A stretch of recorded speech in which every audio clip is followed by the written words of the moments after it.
राजधानी दिल्ली। रात के 12 बजे थे। रात का सन्नाटा और अचानक दिल्ली, मुंबई, नागपुर में चारों ओर फोन की घंटियां बज उठी। राजभवन मौन था, संसद मौन थी, राष्ट्रपति भवन मौन था। हर कोई कश्मकश में था। शायद कोई बड़ा हादसा हुआ था। यह किसी बड़े हादसे या आपदा से कम नहीं था। कोई अचानक हमें छोड़कर चला गया था, जिसके जाने से करोड़ों लोग दुख भरे आंसुओं से विलाप कर रहे थे। देखते ही देखते मुंबई की सारी सड़कें भीड़ से भर गई। पैर रखने की भी जगह नहीं बची थी मुंबई की सड़कों पर, क्योंकि पार्थिव शरीर मुंबई लाया जाना था और अंतिम संस्कार भी मुंबई में ही होना था।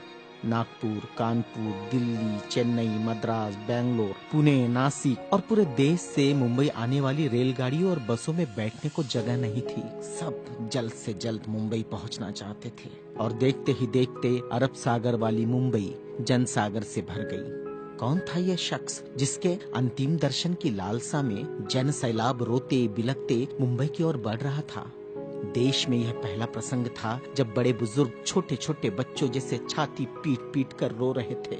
महिलाएं आक्रोश कर रही थी और कह रही थी, मेरे पिता चले गए, अब कौन है हमारा यहाँ। चंदन की चिता पर जब उसे रखा गया तो लाखों दिल रुदन से जल रहे थे।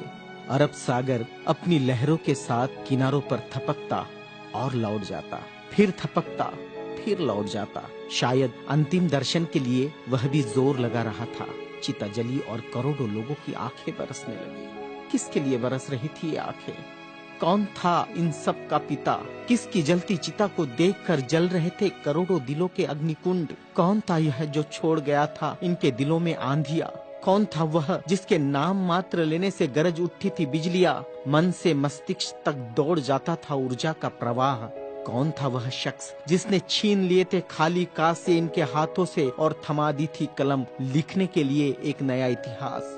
आंखों में बसा दिए थे नए सपने, ओठों पर सजा दिए थे नए तराने, धमनियों से प्रवाहित किया था स्वाभिमान अभिमान को, दास्यता की जंजीरें तोड़ने के लिए दिया प्रज्ञा का शस्त्र। चिता जल रही थी अरब सागर के किनारे और देश के हर गांव के किनारे में जल रहा था एक स्मशान।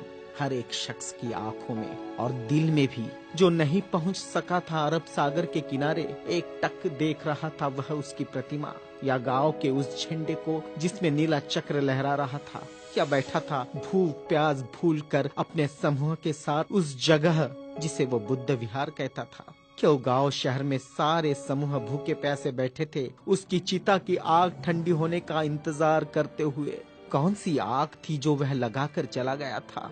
क्या विद्रोह की आग थी या थी वह संघर्ष की आग? भूखे नंगे बदनों को कपड़ों से ढकने की थी आग? असमानता की धज्जियां उड़ाकर समानता प्रस्थापित करने की आग? चवदार तालाब पर जलाई हुई आग अब बुझने का नाम नहीं ले रही थी। धू धू जलती मनुस्मृति धुएं के साथ खत्म हुई थी। क्या यह वह आग थी जो जलाकर चला गया था वह?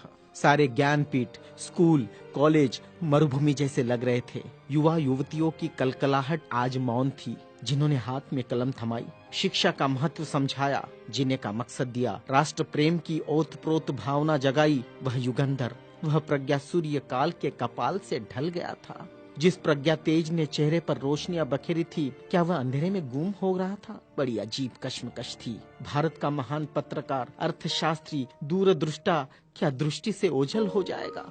सारे मिलों पर ऐसा लग रहा था जैसे हड़ताल चल रही हो। सुबह शाम आवाज देकर जगाने वाली धुआं भरी चिमनियां भी आज चुपचाप थी। खेतों में हल नहीं चला पाया किसान। क्यों? सारे ऑफिस, सारे कोर्ट, सारी कचहरियां सूनी हो गई, जैसे सुना हो जाता है बेटी के विदा होने के बाद बाप का आंगन। सारे खेतीहर मजदूर, किसान असमंजस में थे। ये क्या हुआ? उनके सिर का छत्र छीन गया। वह जो चंदन की चिता पर जल रहा है, उसने ही तो जलाई थी जबरान जोत। मजदूर आंदोलन का वही तो था आधुनिक भारत में मसीहा। सारी मिलों पर होती थी जो हड़ताल आंदोलन अपने अधिकारों के लिए, उसकी प्रेरणा भी तो वही था जिसने मजदूरों को अपना स्वतंत्र पक्ष दिया और संविधान में लिख दी वह सभी बातें जिन्होंने किसानों, खेतीहारों, मजदूरों के जीवन में खुशियां बखेरी थी। इधर नागपुर की दीक्षा भूमि पर मातम पसरा था। लोगों की चीखें सुनाई दे रही थी, बाबा चले गए, हमारे बाबा चले गए, आधुनिक भारत का वह सपुत्र जिसने भारत में लोकतंत्र का बीजारोपण किया था, जिसने भारत के संविधान को रचकर भारत को लोकतांत्रिक गणराज्य बनाया था, हर नागरिक को समानता, स्वतंत्रता और न्याय का अधिकार दिया था, वोट देने का अधिकार देकर देश का मालिक बनाया था।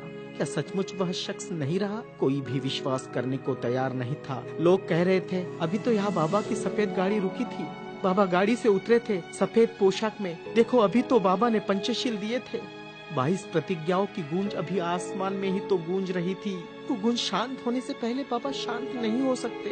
भारत के इतिहास ने नई करवट ली थी। जनसैलाब मुंबई की सड़कों पर बह रहा था। भारतीय संस्कृति में तुच्छ कहलाने वाली नारी, जिसे हिंदू कोड बिल का सहारा बाबा ने देना चाहा और फिर संविधान में उसके हक आरक्षित किए, ऐसी माँ बहनें लाखों की तादाद में स्मशान भूमि पर थी। यह भारतीय सड़ी गली धर्म परंपराओं के मुंह पर एक जोरदार तमाचा था, क्योंकि जिन महिलाओं को स्मशान जाने का अधिकार भी नहीं दिया, ऐसी 3 लाख महिलाएं बाबा के अंतिम दर्शन को पहुंची थी, जो अपने आप में एक विश्व विक्रम था। भारत का यह युगंधर, संविधान निर्माता, प्रज्ञा तेज, प्रज्ञा सूर्य, महासूर्य, कल्प पुरुष नव भारत को नवचेतना देकर चला गया। एक ऊर्जा स्रोत देकर, समानता, स्वतंत्रता, न्याय, बंधुता का पाठ पढ़ाकर, उस प्रज्ञा सूर्य की प्रज्ञा किरणों से रोशन होगा हमारा देश, हमारा समाज और हम, और पूरे विश्वास के साथ हम आगे बढ़ेंगे हाथों में हाथ लिए, मानवता के रास्ते पर, जहाँ कभी सूर्यास्त नहीं होगा, जहाँ कभी सूर्यास्त नहीं होगा, जहाँ कभी सूर्यास्त नहीं होगा।